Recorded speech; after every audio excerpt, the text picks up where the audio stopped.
தமிழக வெற்றி கழகத்தின் தலைவர் திரு விஜய் அவர்கள் அவர் முதலாக தேர்தலை எதிர்கொள்றார். இதுல யார் வந்தா சிறப்பா இருக்குங்கிறத என் அன்பு மக்கள் தான் முடிவு.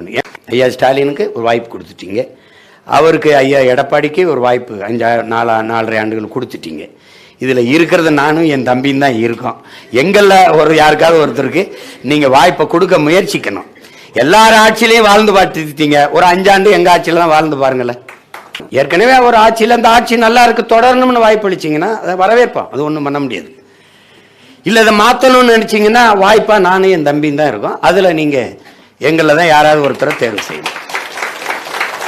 அவர் வெற்றியும் எனக்கு மகிழ்ச்சியா இருக்கும், என் வெற்றியும் அவருக்கு மகிழ்ச்சியா இருக்கும். ஏன்னா நாங்க இதுவரைக்கும் இருந்த ஆட்சி அளவுக்கு கேவலமா ஆட்சி செய்யற பிள்ளைகள் இல்லை. இதை விட ஆகச்சிறந்த ஆட்சியை கொடுக்கணும்னு ஒரு கனவோடு இருக்கிற பிள்ளைகள். அது எது சரியா இருக்கோ அதை நீங்க முடிவெடுங்க.